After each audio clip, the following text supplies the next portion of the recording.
Well, it was you know what this film reminded me a lot of is weirdly enough is Natural Born Killers.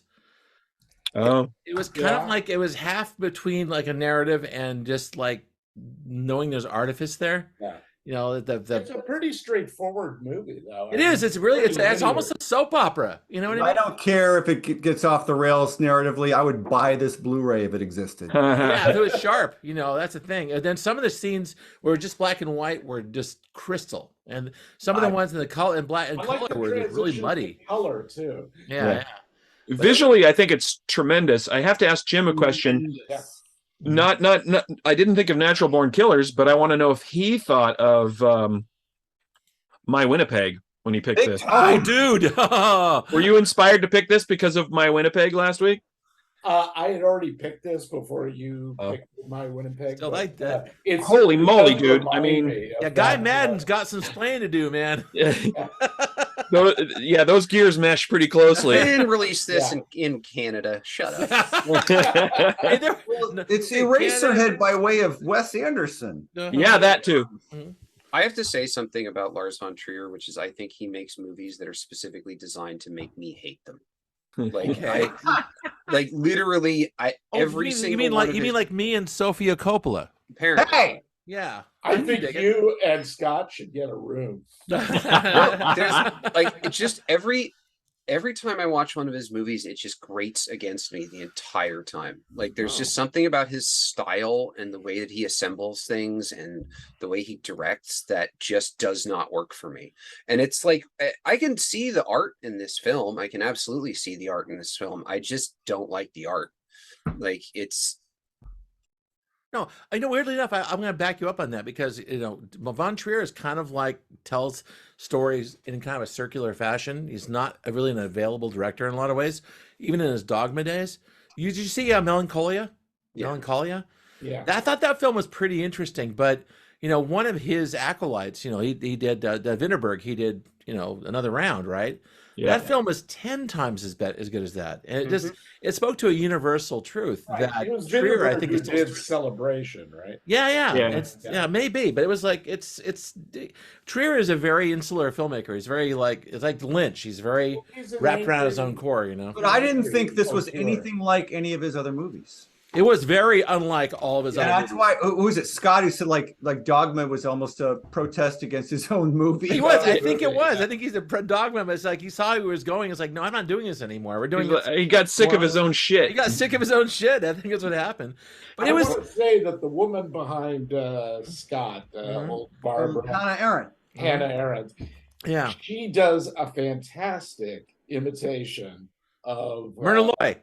Lauren no, Bacall. not kind of Marlene Dietrich. No, Marlene Dietrich. Oh, that. Aha! We have a winner. I was thinking Myrna Loy because except that it's a big nice. She big looks more like Myrna Loy than Yeah, Marlene exactly. Dietrich. But no, Yeah. it was. I thought the story was interesting. I wonder if it felt like it really happened. Like there were some Americans who went back to Germany and were civilians. I the doubt it. werewolf Feels like a thing- Hitchcock werewolf film more thing than turned anything. a little out to bit. Yeah, be a that's hoax, kind of, huh? pretty much. What, I Jim? guess- Sorry. The werewolf thing turned out to be a hoax. Oh, Basically, was it? By the end of the war, they just were given up, and Yeah. nobody was like, "Oh yeah, and we'll do this underground thing." And I had to Google that shit. I didn't know what have a that was. question, and because this is because I was watching it last night and I fell asleep near the end because it had a big day at a gig in Richmond. Did you come back and watch the last 5 No, minutes? I didn't want to come back and watch. I was only on for about 10 minutes, but I woke up and the dude had like that Monty Python thing on his head. Yeah, right. How'd that happen? Somebody Do you guys steals tell his me cat. how that happened? It's I'm glad you brought the Monty Python hat up because I had forgotten to do that. they st- Gumby. he goes out of the train Uh-huh. and When he's somebody playing- steals his hat. What? And then he gets back onto the train. He Blood, doesn't have his hat, blood. and and his uncle gets Uncle- pissed off and said, "You can't walk around without a hat." And yeah, so he So he just makes one out of a handkerchief. Yeah. no, it was already there. It was doing Oh, something. It was like covering a pot or something, and he takes it off and he puts it on his head. Oh, Like, okay. it's I- literally like a motion. I love thing. his uncle as a character because he just goes in and he yells at him, then he just gets drunk and passes out. There are It's a lot of fun. there are several sort of typical Germans, and the uncle is one of them. I met a bunch of older people in Germany when I lived there, That sounds about like right. his uncle, who were like nonsensically quoting rules, but they're also anti-establishment at the same time. And the uncle was just confused and pissed off. Did he ever say? Did this guy ever say, "You may embrace me" to you, Jim? And I love that Yeah. line. Oh my No, God, too. I'm glad you brought it up. they're not big on physical touching. Or maybe he said, "You may not embrace me." You may not embrace me. They get to it after they get drunk, and then, Yeah. then you start hearing about. You think that they never talk about Hitler? Mhm. Go to a party with a bunch of older Germans, and you'll They Yeah, talk great. about Hitler. But I was intrigued by that. Eddie Considine, who plays the Colonel. Yes, You remember yes. this? Let me caution, 80 right? or 90 or however old he is. Yeah, he was in Alphaville, right? Yeah, he's Sure the was. star of And Alphaville. I can't tell if he was getting hamstrung by bad dubbing or not because his line readings were terrible. No, that's Although- the same way his line readings were in Alphaville. That's Although just one how thing he about talks. watching this on Criterion Channel, it was about 1/5 of a second out of sync. It's The entire movie, the audio I was didn't late to the entire film. Did not have that problem. I had that problem. It was like I driving me had nuts that after a while. It's yeah. Also, one thing I'll say about this movie, and I should have said it about the last movie Mhm. too, is I think the sound is all over the place and it's Mhm. really annoying. Like it gets loud and quiet Oh, and in completely nonsensical ways that just were like, okay, man, I guess we're doing this. Like, and I watch a lot of these with headphones on, and I had to take the headphones off and watch it through the speakers because it was actually starting to hurt my ears at a certain point because I'd have to turn it up for the dialogue and down for the weirdly loud music. and Yeah, we had to stuff. write it too. Yeah, and if I have to ride the that's volume, no fun. you fucked up. Yeah. Like, I don't know if you fucked up the transfer or you fucked up making the movie or what, but you fucked up somewhere because I should be able to set it at the beginning of the movie and never change it. Like, You're right. It's just like they should have consistent audio pressure throughout the entire film, Yeah. beginning to end. And well-made American films do this.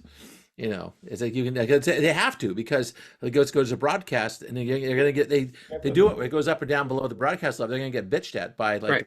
networks, so they have to do it right. I don't know. To me, writing volume is such a constant thing with most television viewing experiences that I have that it wasn't particularly annoying because I'm always fucking doing it. Actually, you don't know this, but the thing is, it's so well regulated that they keep the volumes on TV shows low, Yeah. so the TV commercials blare. Yeah, well, that's the most common example of writing volume is Yeah. commercial. and Yeah. this is why I don't watch That's television. why they- Right. Yeah, exactly. But that's an old trick. That's a really old So trick. if I could just kind of talk through about my reactions to this film a little bit. No, I you was- can't. Sorry, you have to. Yeah. We don't do that here. Yeah. What about semaphore? You just yell. Yeah. Yeah, can I act it out? BY, end of message. I'll do an interpretive dance. Doing an I was interpretive dance delighted about with- this movie is about what it deserves. I was delighted with about the first 10 minutes of this movie where I was like, I fucking love this. That shot behind me from that first 10 minutes. Mhm. Just before I knew what it was going to be, I was just sort of soaking it in. And maybe it was a little bit of a hangover from Guy Madden, I was like, oh, this is going to be like the Guy Madden flick. Nice. And it is. My outfits. It's like Guy Madden got a Hitchcock script Yes. and a rear projection screen, and he went to town. Right. And he made this movie. And he had a little more money. And so once the initial thrill wore off, and that was about the time I found out it was going to be another Nazi story, I was like, oh, Yes, okay, but keep Nazi going. story. But then I kind of got into it, and then about the time the intrigue started picking up, I'm like, fuck, this is like a Hitchcock story. It And is. so then I sort of got sucked back in. And by the time they snuck the two kids onto the train and one of them dropped a bullet while he was trying to load Yeah. his gun, I was like sitting forward in my chair. Me too, man. That was And great. is exactly when Von Trier pulls the rug out from under you, because he goes into a dream sequence and everything gets all cockeyed and the proportions are bizarre right after that. Like the guards come into the train car and they're bigger than the people that are in the foreground. So it's like people here about to be shot by the guards and the guards are fucking huge. And I'm like, okay, now it's a new movie that I haven't seen up to this point, but I'm going to go with it. Then we got the sex scene on top of the train set, and I was. Oh, that was a great scene. I was very happy. Hey, she breaks the bridge with her hand when they're fucking, and that's the bridge that breaks later on. Oh my god, foreshadowing. Oh my god, exactly. Wow. It was a cute train set too. Somebody worked really hard on it. I think the train set in the room is the train set you actually see at the end of the film when the actual bridge is exploded. I think they just put the camera lower. Yeah. I think it was another picaresque, this story about this guy who comes in for fairly innocent reasons and gets sucked into like a stuff way over his pay grade. That's true. I mean? And the whole thing of the conspiracy and like joining the werewolves and blowing up stuff, it's like I felt bad for him because he never really caught on what was happening. No, it's like it's like parody of noir. Yeah, it's like Vertigo. Yeah. It's like the guys at the end. It's like the tower and San Juan Bautista going, "What a sucker I am." It's except he's dead. I love that end part where the last couple of like right at the point where it's like, is he going to stick the landing or what? And then you get that crazy great last 2 or 3 minutes where he drowns. I love that so much. It was so beautiful. So you did see the ending, Scott? No, I only fell asleep for 10 minutes but I fell asleep like in the act 3 and I woke up and he had a hat on. That was it. I just missed the part where they put the hat on. That's all. My brain hurts. Yeah. Oh, I forgot to mention the voiceover that the film starts with. And Max von Sydow. Whoa, huh? And the train tracks. I mean, I was loving it. That was the first shot in the film, and I was already loving it. It's like, this is fucking awesome. I'm being hypnotized by this film. I'm literally being hypnotized by this film. Oh, were you trying to go into a trance? I was. Maybe that's why I liked it so much. Yeah, I was just kind of being all quiet and kind of my experience was exactly like John's, where you didn't know what was going to happen, and it kept shifting tone, but there was just something about it. Just mostly the visuals and the weird tone and the weird tone shifts. Yeah. I enjoyed the shit out of it. I'm going to make an argument here that Lars shouldn't have gone into Dogma 95. He made more stuff like this with the digital era coming up. He could have made some amazing, very weird, artistic, very subjective films. What the fuck do you think Tree of Life is? Tree of Life that's a different dude. Didn't he produce it? Did Lars produce Tree of Life? No, it's Malick. Oh, okay, never mind. Terrence Malick, yeah. Terrence Malick, yeah. I feel like he was at some point in time he was associated with it, though. You might be right. You may be right. Yeah. That doesn't sound unlikely. Also, this scene here with the going through basically a concentration camp was never explained.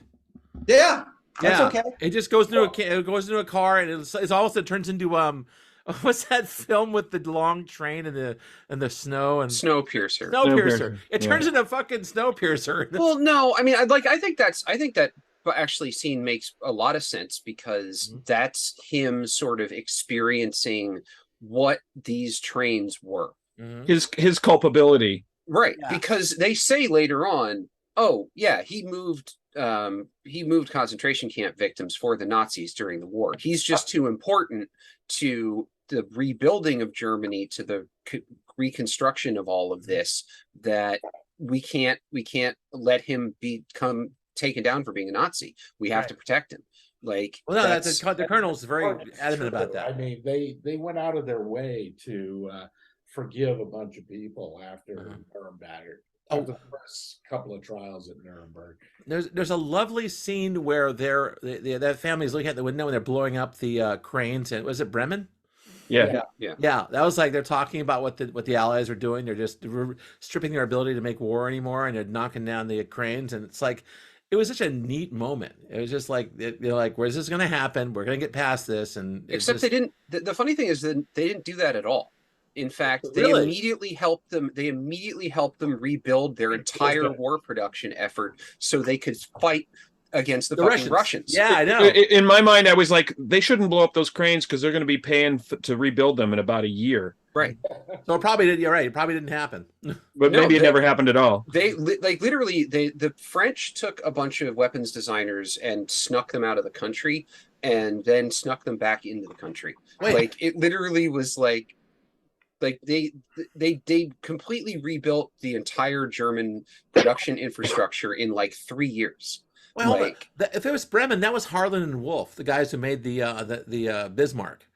You know, that was them. They made all the warships for the surface fleet there. They probably did blow it up. You know? Well, we should roll off to anybody else can go to Jim's thing because I have something brief to say right now. Go ahead. About the film. I thought it was very effective. It was. There's some scenes where it starts out in black and white and color, where the guy's in the background, black and white, walks off screen, comes back on in color. Yeah, it has a couple times. It's just I was delighted every time that happened. They played with the ideas of the projection thing and the color and black and white thing. Yep. The compositions where I thought were beautiful throughout the entire film. I was just totally intrigued until I fell asleep. That was my fault. But it was really well done in terms of. Trier does not do widescreen, and he does it so well, in this film. So I want to ask you something about the color stuff. Then the color stuff felt completely random to me. It was random. It was totally random. Okay, there was no meaning to it at all. This wasn't Schindler's List. No, I know that wasn't Schindler's List, but it was like, are you trying to say something emotional here? Are you trying to do anything? And it's like you just felt it was a cool place to put color. I think it felt like a trick. Yeah. It seemed arbitrary. Yeah, it felt arbitrary. That it was when it switched to color, it was supposed to be them with like a different motive or a different feeling or something. Maybe it was more. Maybe he was trying to indicate an emotional moment. An emotional moment where they it's a possibility. I always willing to keep going with this movie based purely on the eye can't eat 90% of the time. Yeah, pretty much. I tell you, my favorite gag in it, the biggest laugh I got was when they got married. Yeah, they were standing by the river, which was just some water rushing past with rear projection, and they're just standing there, and suddenly the river fades away and a priest appears, and the two actors just turn towards him and he starts to read from the Bible. It was just shorthand, right? I rolled, man. That was the funniest fucking thing. That was having said that though, I did find, like I said, I was like, this has been off the rails a great deal of its running time. How is he gonna stick the landing? And I thought that the last 5 minutes was so good. It was it wrapped it up for me. A cop out. No, it was not.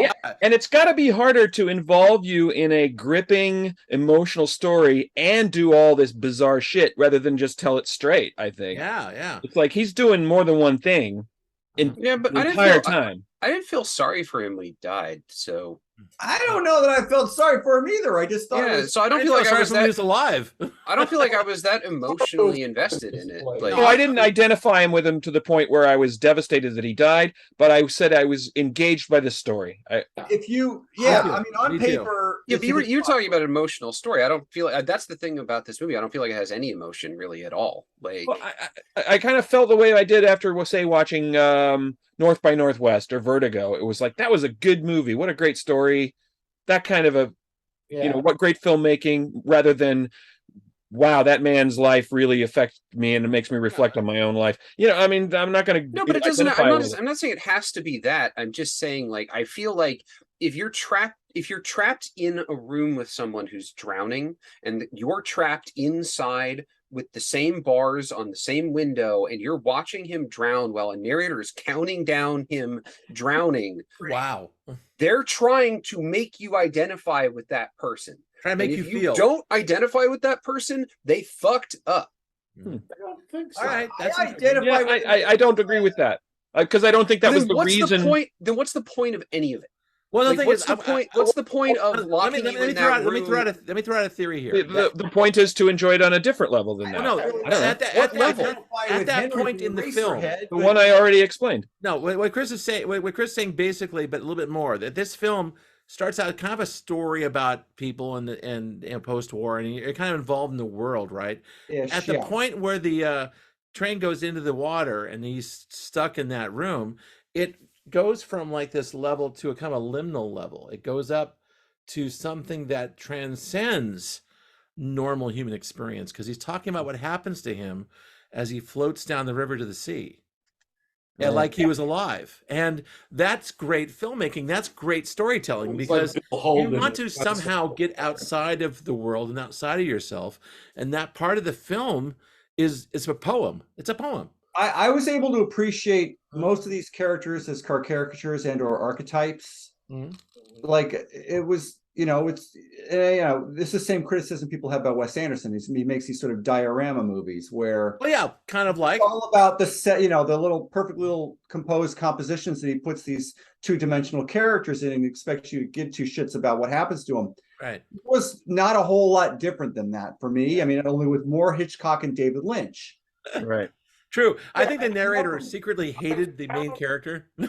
What's that? I don't think it's the narrator secret. hated the main character. I don't think it's secret at all. I think he absolutely does. Okay, the narrator hates it. That's kind of unusual for a film. Yeah. Well, the narration is always done after the film's been edited, right? Yeah, that's true. But Von Sydow with that kind of. So are you thinking it was Are you thinking maybe it was an afterthought, like to tie it together, Jim, or to give it a different feel? Yeah, I thought it was just a parody of all-knowing narrators in like. So much of this is a parody of noir. Like that's it is a parody of noir. Like maybe that's what doesn't work for me is I don't find the parody particularly funny. Like it just all to me felt as flat as the rear projection looked. All right. Yeah, that's legit. It was dated like I mean, I also, this was 90, right? Right, 90. 91. What was, I mean, I think about like what Natural Born Killers was like a good 5 or 6 years after this. Was it? Yeah, Natural Born Killers, I think was 96. What about Kafka? 91, same year as this. Yeah. See, that's American money versus European money in that one. You can tell. And yeah, I don't know. I mean, does this get bonus points for when it did it? I don't know. I felt like this artistically, aesthetically, this pushed all my buttons. Yeah, me too. I mean, it's obviously a very influential film because you see an awful lot of this. You see an awful lot of this. How many places? It's not. I mean, I don't know. Like, it's not that easy to get a hold of. I've seen this film in pieces in so many other movies. Right. It's so weird. It's but this is a movie that movie people see. Yeah, exactly. and then other movie people see the thing they made. Yeah, right. It's a Velvet Underground movie. Right, exactly. Yeah. Right. So, Jim, you got any wrap ups on this one? Yeah, so it's interesting. I found the protagonist to be the only character I really didn't care about, although I liked watching his story. He was sort of wishy-washy. I think it was a parody on Americans, being like... He was kind of a little bit. Oh, that's explicit. It's like, if you don't commit, that's the worst crime of all. Yeah. And, then you have all these Europeans who just lost, or all these Germans who just lost a war, and all the machinations they're going through to, like, sort of protect themselves against the realization that their 1,000-year Reich lasted like 12 years. And the only other American in it is just as wishy-washy as he is in terms of like morality, but at least he has a goal. Yeah, like that's the difference. He has orders from Washington he's carrying out. Officer, he's like part of the machine. Right. This kid, I never really had a feeling of like why he wanted to go to Europe, Germany after. I agree. The movie I thought a lot about and would make a great double bill with this is The Third Man. Oh, right. Yeah. Right. Oh, absolutely. You can draw a lot of direct parallels. 1946. You can draw a lot of direct parallels of this is a parody of The Third Man. Like, well, I died by that. The Third Man is kind of a noir film too. Oh, absolutely. So than a like war flick or something. Shot in location, same thing. Americans and civilian Americans running around in post-war Germany or post-war Austria. Maybe Nazis. So Jim, Jim, had you seen this before, and how did you like it? I saw it before and I really liked it, but I didn't remember much except a few set pieces out of it. And so I just thought it was a good double bill with Europa. I liked Europa. I liked less, having seen it again. Same. screen. Europa or Zentropa was what it was called when I watched it in the theater. I never heard of Lars von Trier. It was just like came out of nowhere. I went, I think, with a friend, and we watched it, and I found it amazing. I really liked it. I think this would be a good double bill with Pi. With Yeah, it felt like Aronofsky's Pie. Yeah. yeah, Pi. I love that. That You know, works. it was. I wish I'd seen it in the theater when it came out. I think this movie could Aronofsky's compare, a Aronofsky's compare a very with many, similar, many films well. But Aronofsky's a very similar filmmaker. Like, Yes. that's it. It's kind of like if you time shifted Von Trier by like 8 or 9 years, like that's Aronofsky. Like if you watched it, Is the Fountain to the one with The Wrestler? No, the Fountain is to the one with the asteroid crashes. Oh, Melancholia. Yeah, is the Fountain to Melancholia then? Maybe. Who knows? Huh. All right. Well, I did like, but somebody brought up Hitchcock, and it's amazing how the film really does go through like 20-minute segments in different genres almost. oh yeah, it does. Mhm. Movie, and I really like that part too. It was actually a whodunit. It's like it is a mystery. The whole It thing is is, a lot like Yep. Shadow of a Doubt. It's a lot like a lot of Hitchcock films, and it's like a third man. yeah, exactly. All right, this is thumbs Two time. enthusiastic thumbs up. Very much so. I was. Yeah, I'll give it a thumbs up. Oh, same place as the last one. okay.